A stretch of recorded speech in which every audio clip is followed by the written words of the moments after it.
I just wanted to get back online and thank everyone who watched my last video, the one I created out in front of my church before I went to service about the book and how my pastor wrote an acknowledgement in my book. Thanks for everybody who viewed it. It's pretty cool. And, but I was thinking, whenever somebody releases a book, like a celebrity, a politician, professional athlete, it seems to go right to New York Times bestseller list.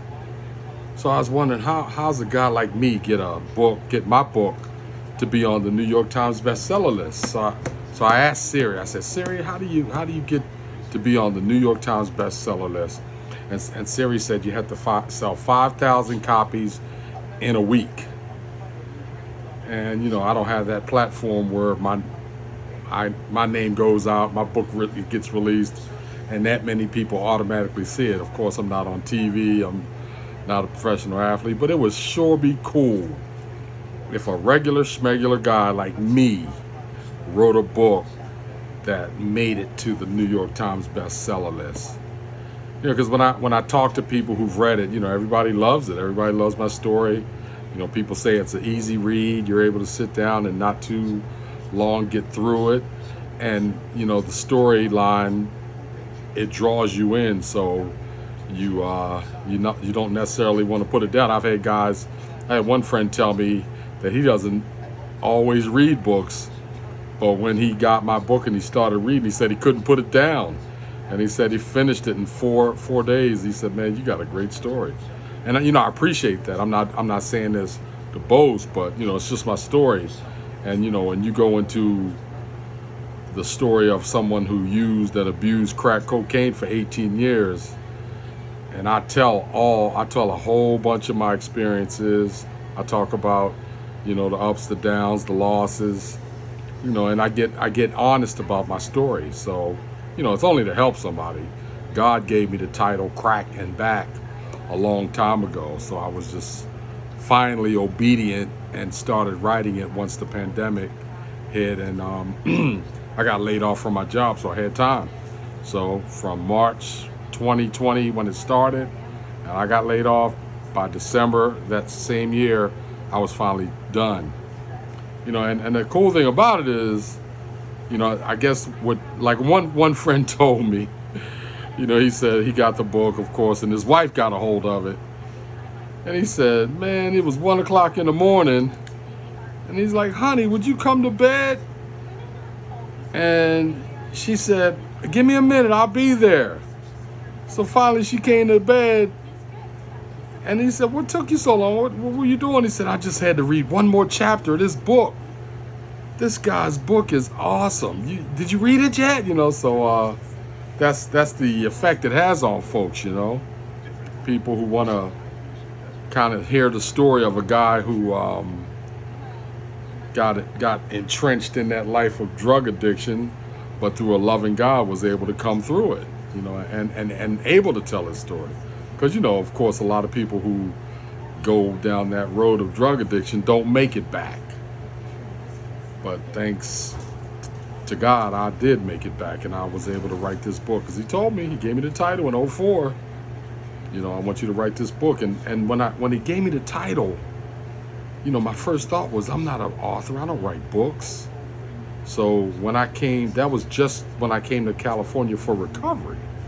So when I got here, I got in the recovery. I got in the program.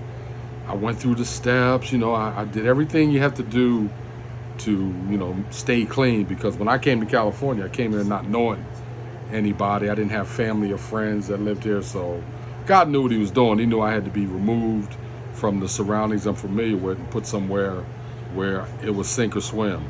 Because if I would have, relapsed out here, I would have been homeless in California, and I don't know how to do homeless. But, I was able to get a hold of this thing and get involved and come out on the other side, with a story to tell. So after I got laid off, I got a job and I got an apartment and all that good stuff. And then, once the pandemic hit and I got laid off, I lost my job. And God said, you got time, start writing. So I did. And by December, it was done. So, I did the editing thing. I sought a publishing company to publish it. I think I chose 10 of them, and all of them wanted to publish it, but I whittled it down to one, Christian Faith Publishing, and they did it for me. And I had some friends get involved also to help me get it edited just right. So once I got that process done, and then the book came out on the market, it did okay. But like I said earlier, I don't have a engine behind me to get this book out, to get it to the masses. So, it was just word of mouth to my friends. And, of course, I use social media to get it out as much as I could with, my social media footprint, which isn't that great. But, the friends I do, you guys that did support me, you went all the way out, bought my book. And, I want you guys that did read it to go on Amazon and write a review. I got about 17 reviews, and they're all great. They're 5 stars, and for the most part, they all say that, I started reading your book and I couldn't put it down. So, I just want to somehow get this thing out to the masses. So I'm going to continue to do my social media push and try to get it out to as many folks. I've spoken in a few places. I got one of my friends, Rosalind, she's gonna have me speak on one of her Facebook. She has a podcast, so I'm looking forward to that. But yeah, just gotta get the word out, and tell as many people about it as I can. Because me and my wife, we're avid moviegoers. We always go to movies.